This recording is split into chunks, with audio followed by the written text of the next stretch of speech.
Shalom, saudara-saudara yang dikasihi Tuhan. Sejahtera Tuhan menyertai kita hari ini. Kita sehat, tidak kurang suatu apapun. Khotbah saya hari ini saya beri judul Orang Kristen yang Kuat. Dan ini yang dirindukan oleh Tuhan. Bahkan kita juga. Orang kuat itu seperti yang dikatakan dalam firman Tuhan, waktu Yesus lahir, setelah bertumbuh, dia dikatakan, dia bertumbuh makin besar, makin kuat. Jadi kita hari ini sangat dirindukan oleh Tuhan di akhir zaman ini. Jadi kuat.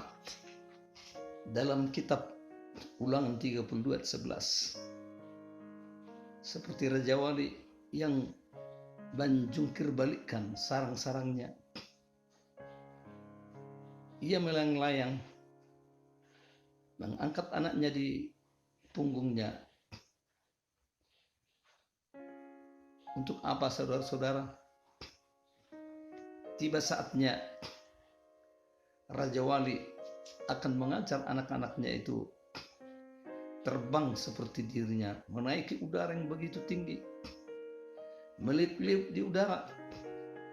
Satu saat induk Raja Wali bermanuver sehingga anaknya jatuh, dan jelas anak bisa mengalami hal yang seperti ini. Aku akan hancur kalau nggak di atas batu padas, tanah yang keras ataupun di mana. Tetapi waktu peristiwa itu berlangsung dan sebelum anaknya jatuh, hancur atau mati di atas batu padas atau di mana saja pun, induk Raja Wali tiba-tiba hadir di bawah anaknya dan anaknya kembali menguatkan cakarnya kepada anaknya. Begitu lagi dia naik terus lebih tinggi, melayang-layang di udara. Saatnya lagi induk Raja Wali melakukan suatu manuver dan anaknya terlepas. Seperti biasa lagi dia, waktu saat anaknya belum tiba di tanah ataupun di atas batu ataupun dimanapun, induk Raja Wali sudah ada di atasnya. Anaknya dengan tenang pegang itu kepak sayap dari induknya, dan anaknya kembali sampai tiba harinya. Bulu anak Raja Wali sudah bertumbuh dengan baik dan sudah kuat. Hanya dia kembali sendiri bisa melayang-layang di udara seperti induknya. Yang berikut ini, Petrus adalah orang pernah gagal. Ketergesa-gesaannya membuat keputusan terlalu berani atau terlalu percaya diri. Kalau mereka tergoncang imannya, aku tidak. Dia mengalami kepahitan waktu dia didapati menyangkal Tuhannya. Dia sedih hati, tapi Tuhan memulihkan kegagalannya ini. Tuhan Yesus berkata di satu hari di pantai Tiberias, "Hai Petrus, apa yang kau mengasihi aku?" Petrus dipulihkan, menggembalakan jemaat dengan mengasihi Kristus sungguh-sungguh. Ada banyak orang yang sensitif. Di luar negeri disebut sensitive plants, atau seperti putri malu. Tersentuh sedikit aja langsung kuncup, lemas. Ya, itu sepertinya orang-orang terlampau melayani diri sendiri. Kita perlu maju hari ini, mengerti bagaimana apa yang mau kita investasikan kepada orang lain. Bukan sikap kita yang menjadi seperti anti ataupun memblokade pribadi, blok spirit istilahnya. Nah, saudara yang dikasih Tuhan, yang berikut ini, jiwa yang lemah lembut adalah orang kuat. Seperti apa kata juru selamat? Mari datanglah padaku, kamu yang berpenanggungan berat, aku akan berikan kelegaan atau sentosa. Pikulah kuk yang kupasang kepadamu. Kuk yang kupasang adalah ringan. Belajar kepada aku ini rendah hati. Saya sangat stressing dalam bidang kritikan. Banyak orang merasa malu. Dia pikirkan begini, apa kata orang terhadap diri saya? Kita lihat juru selamat kita. Dia menghadapkan mukanya waktu dihina dan diludahi orang. Dan Tuhan sangat jelas. Kita hari ini jangan malu mengakui Tuhan kita. Dalam kritikan itu kita seharusnya sama seperti Tuhan juru selamat kita. Dipandang rendah, tapi dia mulia. Bahkan sampai menangis. Bahkan gimana rasanya kita mengampuni orang-orang yang lain. Mudah sekali bagi orang ini mengampuni orang lain. Ya, itu lahir dari hati kita yang benar-benar seperti hati Kristus. Nah, saudara, bila dalam hal ini Anda lulus di dalam kritikan, cercaan, bahkan hinaan orang lain. Nah, yang berikut, mari kita, kalau mau jadi orang kuat, itu berarti mau kehilangan apa yang patut hilang dari kita. Seperti Paulus.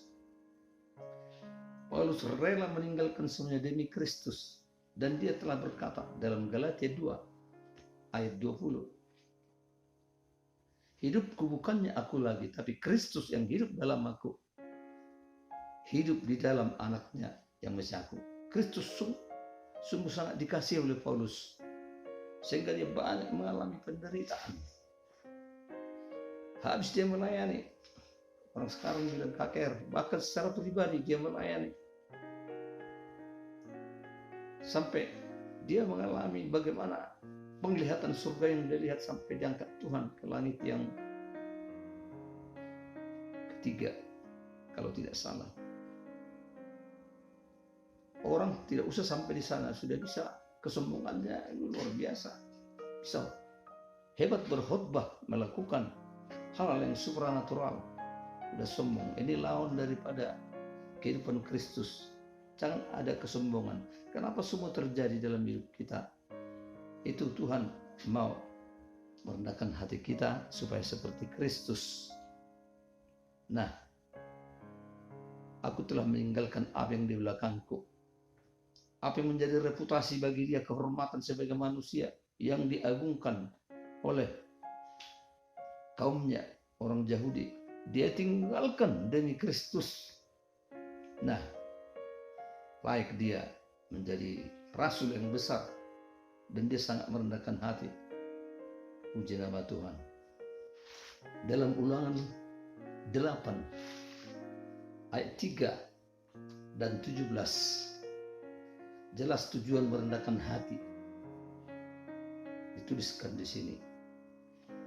Merendahkan hati bukan konyol, bodoh, tidak dapat untung apa-apa. Tapi dalam nas ini dikatakan Tuhan membawa mereka kepada gurun supaya mereka rendah hati. Dan di ayat 17 supaya tidak mengandalkan diri sendiri. Tetapi hanya 2 orang yang selamat di dalam peristiwa padang gurun yang sangat mengerikan ini, yaitu Yosua dan Kaleb. Semua banyak yang tidak percaya kepada Tuhan, yang tidak menghormati Tuhan, jatuh dalam banyak dosa, dan banyak binasa di tengah jalan. Hanya orang-orang yang lahir umur 20 tahun di padang belantara itu yang berhasil dan mendapatkan tanah Kanaan. Dengan cara itulah Tuhan membentuk hidup kita makin murni, bisa dia bentuk untuk tujuannya yang mulia. Jadi kuat seperti Ayub setelah dipulihkan. Luar biasa saudara-saudaraku. Nah, saya pernah baca Ragi Buana tahun 70, seorang tuan yang bernama Gillette. Orang kita sering mendengar silet, penemu pisau cukur, ejaannya Gillette, silet.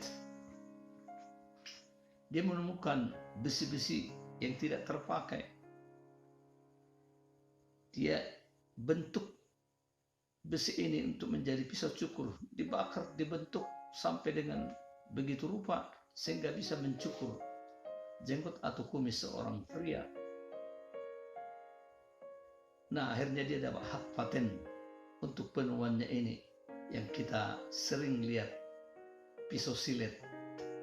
Itu Tuan Gillette. Nah, demikian Tuhan ingin menempa kita supaya begitu baik, begitu indah, dan menjadi orang kuat. Nah, dalam Matius 7 ayat 16, dari buahnya lekam mengenal pohon itu. Pohon itu harus bertumbuh di mana, saudara? Tanah yang subur. Sudah tidak ada lagi batu-batu, tidak ada lagi tanah yang keras atau seperti belukar, seperti orang bingung, tidak tahu berbuat apa-apa, atau yang hanya sukacitanya sebentar, tidak bertahan lama. Akhirnya tanah itu diolah. Banyak cara Tuhan mengolah hidup kita sehingga pohon itu berbuah, bertumbuh lalu berbuah. Buah ini sangat menyenangkan sekali, menyenangkan orang, bahkan kita juga diperhatikan. Tapi ada orang Kristen begini, makin aku rajin ke gereja, berdoa, dan mengikuti kelompok-kelompok sel atau yang lain, kok orang usil banget sama saya, kok orang gak senang sama saya. Saudaraku, jangan berhenti berbuah. Kita lihat pohon mangga, kalau tidak ada buahnya sepanjang tahun berapa tidak berbuah, hanya daun, gak dipedulikan orang. Tapi waktu berbuah, saya ingat banyak melempar, ingin buahnya. Kalau saudara mengalami gesekan, tekanan, itu petanda bahwa saudara sudah mulai berbuah. Demikianlah bagian pertama yang saya paparkan ini, renungan kita. Apakah itu kegagalan? Apakah itu kesombongan yang harus diselesaikan? Ketakutan? Ataupun ada yang hanya harus kita tinggalkan? Seperti kata Paulus, hidup dalam anak Allah yang kukasihi. Saudaraku, saya berdoa supaya kita semua mengalami kekuatan yang diberitahu oleh Tuhan. Bukan karena kekuatan kita, tapi ini ada karunia. Bagi orang-orang rendah hati, karunia akan bertambah besar. Kita tidak perlu iri hati pada orang lain. Kita perlu menunggu. Sayap kita harus kuat. Bagaimana cara Tuhan membentuk kita, kita ikuti. Itu berguna bagi orang, bahkan untuk kemuliaan bagi Kristus. Mari kita berdoa.